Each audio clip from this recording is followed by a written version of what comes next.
Hey everyone, welcome to Political Insider. I'm your host, Brett Smith. Joining me today are two special guests. Brian Nichols is the host of The Brian Nichols Show and serves as Director of Sales Development in the greater telecommunications and cybersecurity industry.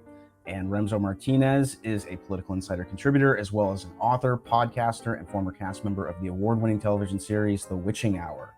Welcome, fellas. Brett, great to be Wednesday. on. Let's talk about some UFOs, because there's been more talk about UFOs in the past month than in the past decade, it would seem. We're not ones to spin conspiracies here at TPI. We thought we'd ask ourselves a serious question, that being, if an invading extraterrestrial army descended upon our small planet, could humanity, nonetheless the United States, stand an actual chance? Let's kick this off with you, Brian. That would require us to actually get together first, right? Like as a not just a country or as a couple countries, but like as a planet. So good luck there. Number two, the technology that an extraterrestrial from interdimensions are coming to the world. No, I don't think we see too much of a chance. Yeah, I mean, are we talking like red states, blue states? I mean, that's a good point. But you think about it, it's kind of like if one thing could unite us, it would probably be aliens, because then race wouldn't really mean anything. It'd be kind of like that movie Alien Nation, where basically humanity is united because now we have somebody to ostracize, somebody new. I was watching that Independence Day speech a lot in 2020 because I thought that Trump was going to have like his, this is our Independence Day moment against COVID. But looking now, like if Biden were to give that speech, when you look at the crowd of like the pilots and everyone else, people would be wondering, well, are there enough trans pilots fighting against the aliens and stuff? And I mean, it's funny because, when we had those balloons coming out after the Chinese spy balloon, almost everyone was universally making fun of it. Like I didn't see anybody not treating it with some degree of irreverence.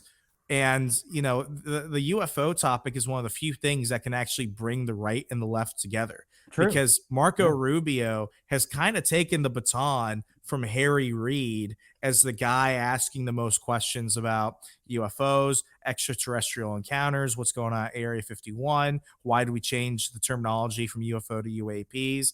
And it's one of those things where it was like, Republicans can say as much crap about Harry Reid as much as they wanted to. But when it came to this topic, when he shows up on Ancient Aliens on the History Channel, they're like, shut up, Harry's talking.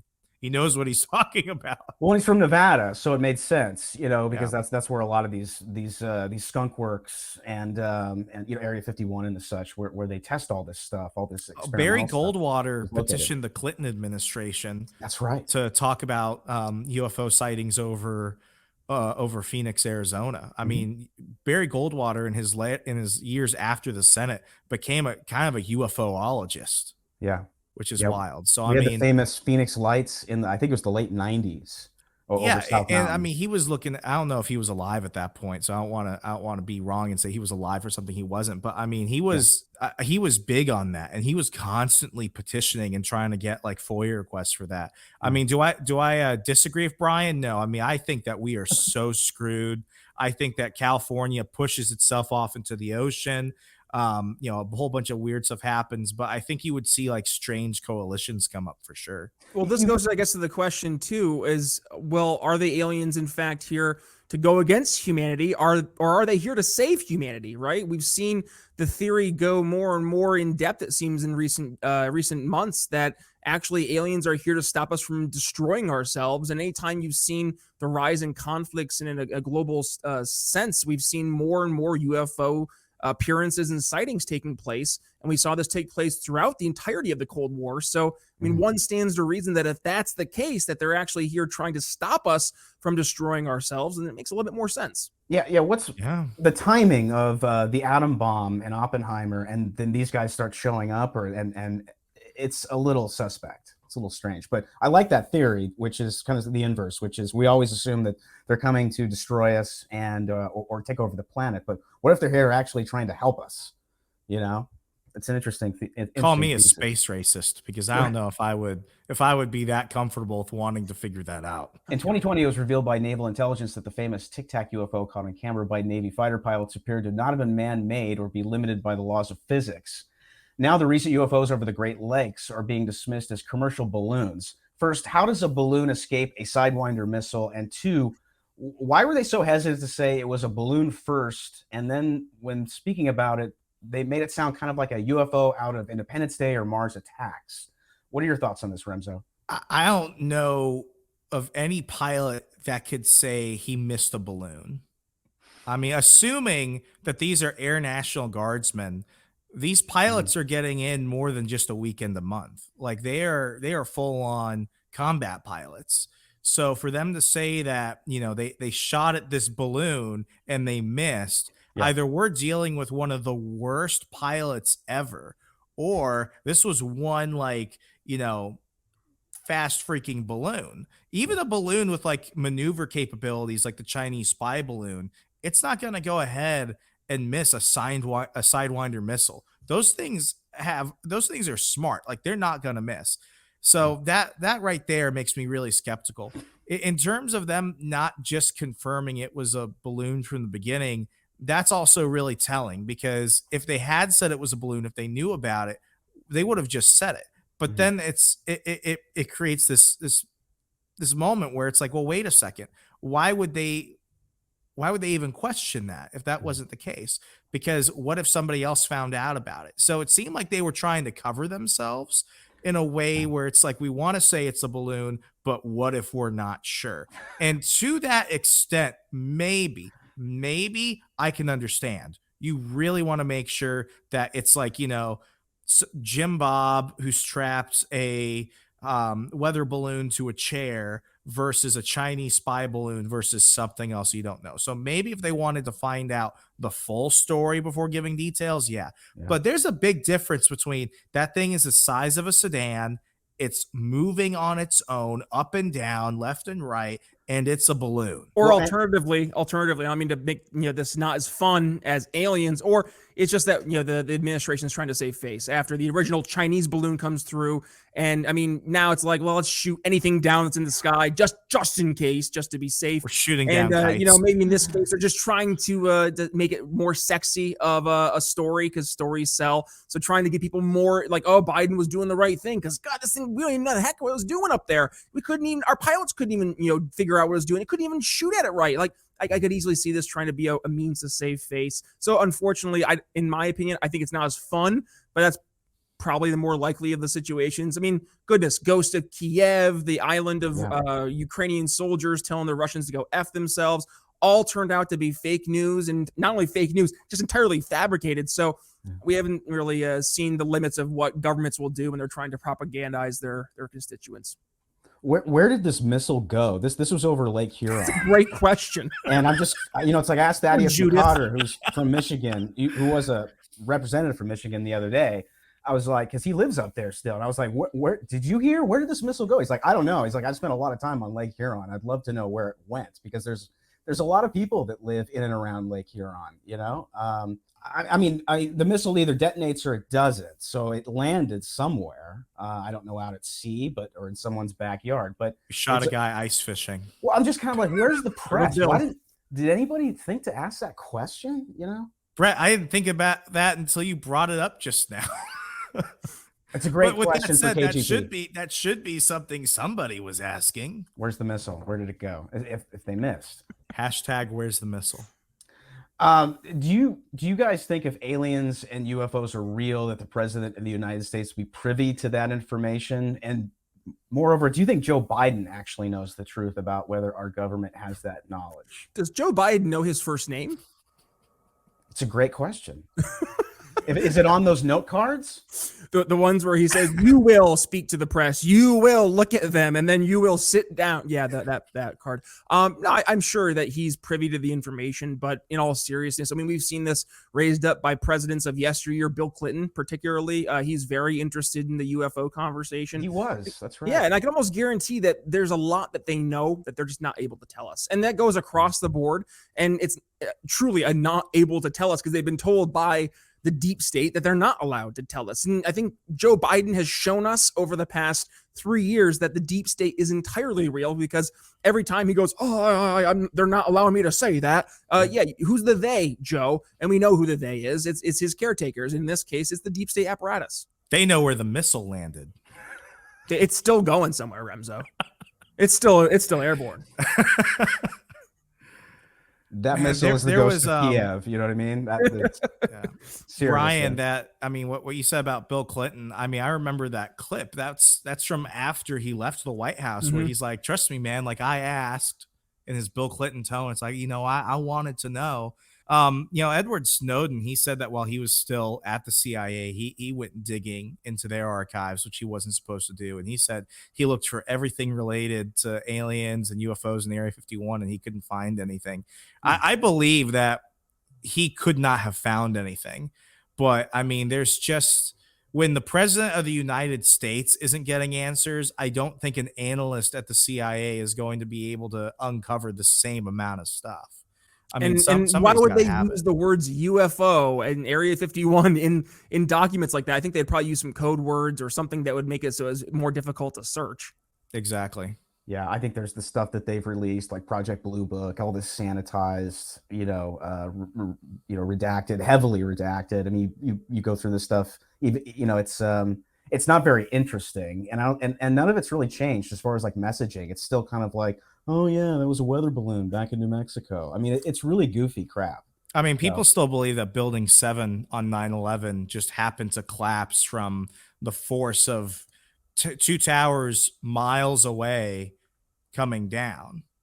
I mean, I'm not a 9/11 truther or anything, but it's like, that when another building collapses in the same way, like, we need something else other than it was the vibrations. I mean, it's also one of those things where you still can't talk about that. It's like, well, you can't talk about that because then it leads into all this other stuff. Like, well, it goes into Remso, you're hitting the nail on the head, man. It's the taboo topics, right? Yeah. Like, if you're not allowed to even bridge the conversation, then you're instantly just like writing off entire conversations that could lead to maybe not the path that we think it's going to go down, but at least it's going to go down some different paths. It lets us have these conversations, but we're being completely shut down from having those conversations, whether it's, to your point, Building 7 to UFOs and all that in between. And that's why there's so much distrust over the past 3 years of the COVID insanity, and now where we are today, talking about the Ukraine war, climate change, you name whatever government thing they're trying to push.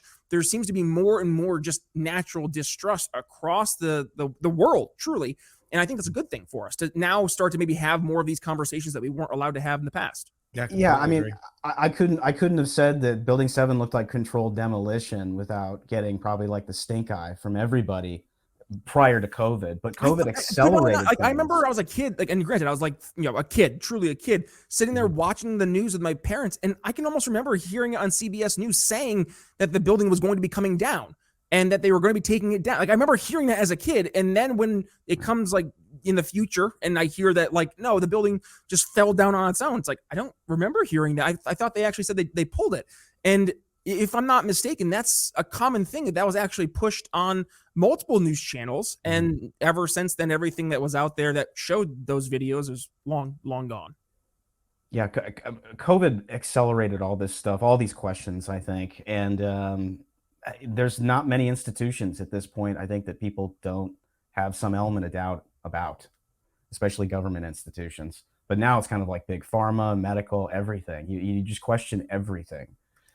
You bring up aliens 3 years ago, and people were like, I don't want to have this conversation with you. Yeah. Now you bring it up, and it's like, I know, right? Did you hear about this thing that happened there? Yeah. It just suddenly became something that's socially acceptable to discuss. Well, what's that show on Netflix, which is #1 right now? It's about disasters, apocalyptic disasters. Ancient Apocalypse? That's it. Yeah, I've watched a couple episodes of that. That guy's gotten a lot of crap over the years, but now that he's on Rogan and other places, it brings an element of legitimacy to it, and people can actually talk about it without being dismissed as conspiracy nuts and tinfoil hat, morons. Dr. Stephen Greer, likewise, with his 2 documentaries he has there over, I think they're on Amazon Prime. You can find those, but same exact situation. And he's really got a lot of information that comes from directly from now open and free to read sources from government archives. And that right there, I think, speaks to a lot of what he's bringing up, because it's stuff that he said he's now validating as FOIA requests are going through. So Right. you're looking at folks like him, and there's more and more people who they are afraid to put their names to the conversation. To the reason that Remso said, just as short as 3 years ago, this was a conversation that you had to have a tinfoil hat in order to have. This stuff is not like exclusive to Coast anymore, Coast to Coast AM for those who listen like me late at night to George Norrie and Art Bell over the years. I love that stuff. And now it's becoming mainstream conversation, which I think is fun and cool and hopeful. Gives me great hope. Do either of you believe the U.S. government would fake an alien invasion to institute some kind of forever war or push maybe radical climate change or some kind of depopulation agenda, great reset? This Klaus Schwab guy. I mean, every time I look at him, and there's that great picture of him in that weird sort of alien leather looking outfit with the big pointy shoulders. I'm just kind of like, did John Carpenter really prophesize the future in They Live? And if I put on the glasses, is Klaus Schwab really some kind of lizard, Or V from the 80s. Remember that? Remember that television series? Yeah, where it was the lizard people who were eating mice. Masquerading. Yeah. Yeah. There's a reason they want us to eat bugs so badly, huh? Right. Yeah. Cheap protein. I forget what his name. There was a guy, he was like Alex Jones before Alex Jones. He wrote a book called Behold a Pale Horse, and it had a whole bunch of wild stuff in there. Like I read that and I'm like, this is a crazy fever dream. But one thing he discussed in there, and I think this was published ironically before Alan Moore's Watchmen graphic novel, and I bring that up specifically for a reason, is that this guy went ahead and said that naval intelligence had these plans to basically fake an alien attack on an unnamed U.S. vessel out at sea, similar to how the U.S. went ahead and, staged the Gulf of Tonkin incident. And what this would do is this would go ahead and institute a New World Order conspiracy type of thing. Now, fast forward a few years, I think, after the publishing of that book, the Watchmen graphic novel comes out. And in that graphic novel, you have the bad guy, Ozymandias, who's a superhero in that world. And what he does is he fakes an alien attack where he basically blows up the capitals of the world, Moscow and New York and DC and London and that type of stuff, all the major metropolitan hubs. And what this does is this ends the Cold War and brings world peace. Right. Fast forward 20, 30 years, people are now making connections between that. And when you look at things like, the toppling of Saddam Hussein's statue in Baghdad, Iraq, it wasn't a bunch of, Iraqi farmers that were taking that down. That was a CIA staged operation. People can go ahead online now and see photos of them, basically with a giant crane and a U.S. Marine basically bringing down the statue. And they paid these guys to topple it. It was like an inverse, flag raising of Iwo Jima type of situation. It's like to say that the U.S. government doesn't intentionally do these things, that, regardless of administration, like that's just, that's a lie. That's unfactual. I absolutely believe that if COVID showed one thing, it's that you can immediately scare people into an immediate panic. You can spin these narratives and you can go ahead and get away with anything if you say it long enough. It's the Russia hoax. It's all this other stuff.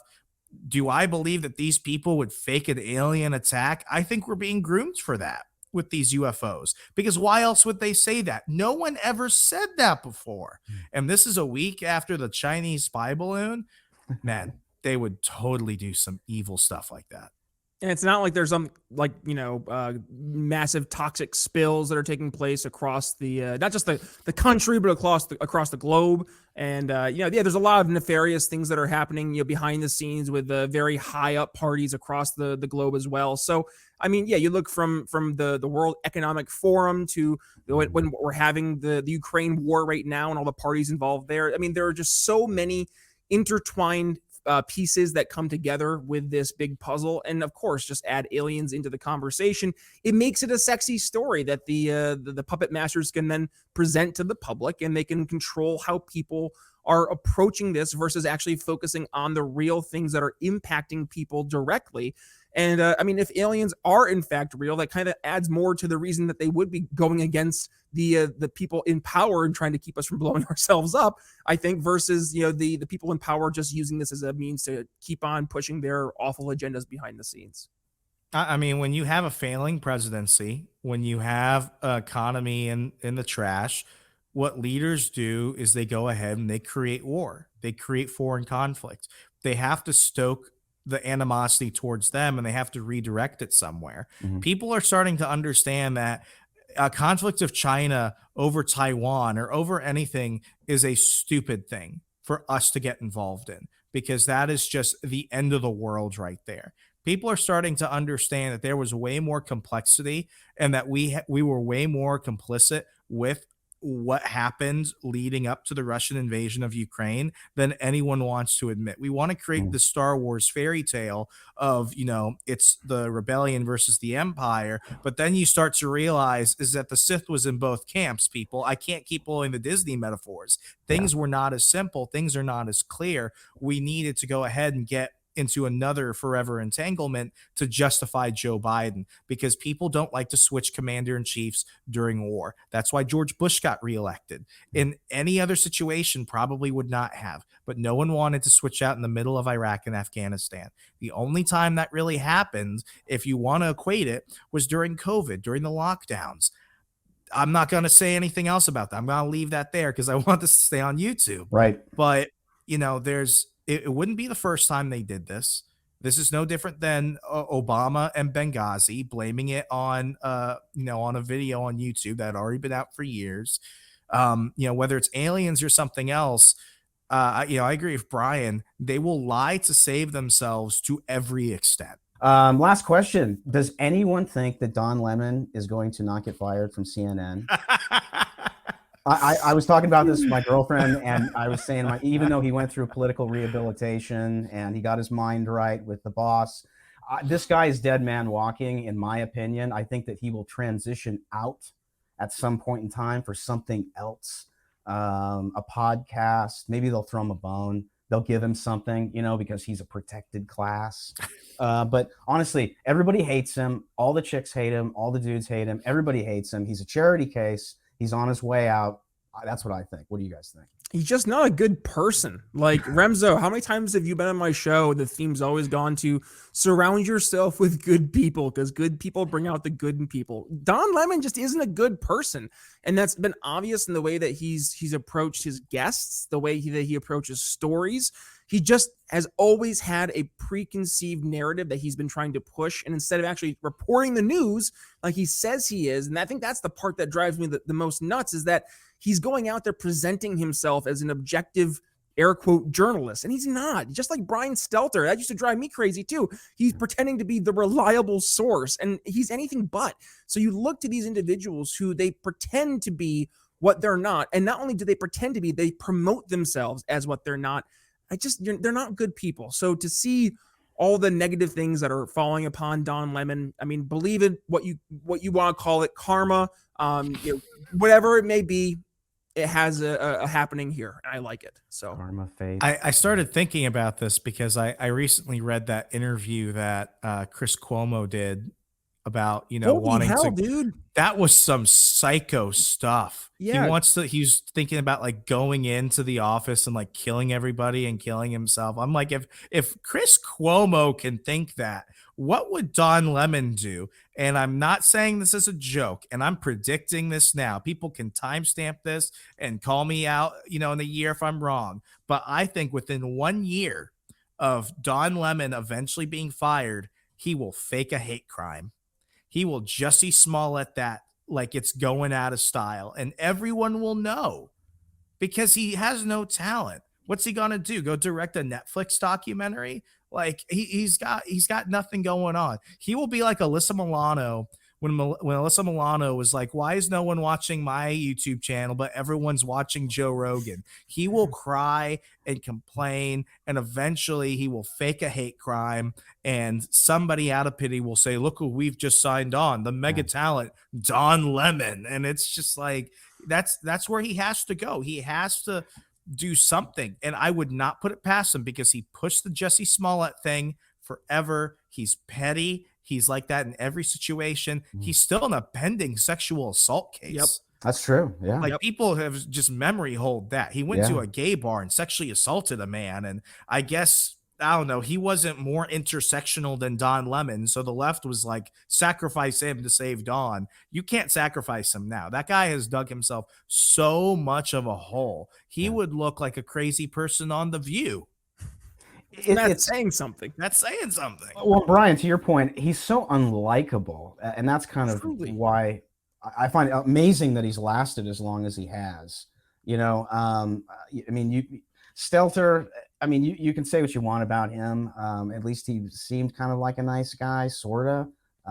But I mean, Don Lemon just seems like a jerk to everybody. I have so many leftist friends who, and I've actually sat down with them. I'm like, you know that this is all bullshit, right? And they're like, yeah, but you know what? Like, I like to hate watch it. And I'm like, that doesn't help anybody with this. Like, you're just giving him views. And they're like, I know, but he says what I want to hear. And that just like, it resonated so much in terms of why he's who he is, because he's saying the thing that your angry leftist aunt wants to say to you, right, but isn't, because she feels that she can't because you're still the nephew, right? So that's why he gets the support from a lot of those leftists, is because he's treating you, and I'm saying you just out there in general, who is not as intelligent as Don Lemon, but he treats you the way that they want to treat you, but they don't feel they can do that maybe as openly as he can. So I think that's the folks who are going to be the most upset that he's gone. Wow. What happens to Fox commentators and Fox anchormen who get booted by Fox? They go to CNN, and then when you get booted from CNN, you go to MSNBC. Yeah. I mean, when Al Sharpton looks like the voice of common sense in the room. That's kind of where I think he's going to land, is more than likely there. Or, I mean, worst case scenario, he ends up with a podcast. But that's where Brian Williams ended up after, you know, his harrowing experience behind enemy lines. Yeah. That's incredible. Well, Don Lemon, it's, you know, the story, the tragedy of Don Lemon. What can you say? Well, sadly, we're out of time. Brian, go ahead and give everyone your social media coordinates, as well as where they can find you and your work and what you're up to. Thanks, dude. Appreciate it. Well, you can find me over at briannicholsshow.com. And you can find me for the podcast 5 days a week, Monday through Friday. We're teaching people how to use sales and marketing tips in the world of politics, teaching you how to stop arguing and actually win. And then you can go ahead and read my brand new free ebook, How to Win Your Local Election. It's available at briannicholsshow.com. I have another ebook, 4 Easy Steps, How to Sell Liberty to Friends and Family, also free, also at briannicholsshow.com. We also have a YouTube Odyssey and a Rumble page. You can find us at B Nichols Liberty for all social media, Twitter, Facebook, wherever it may be. And yeah, we're doing a lot of fun stuff. So make sure you stop in, say hi, and tell me you heard me here. Absolutely. We'll link to that stuff. Remso, what about you? Where can people find you? Easy as ever. Go ahead and follow me on Twitter at HeyRemso and every day at thepoliticalinsider.com. Awesome. Thanks, fellas. We'd love to have you back. Thanks, Brian. You got it. Brett. Thanks, guys.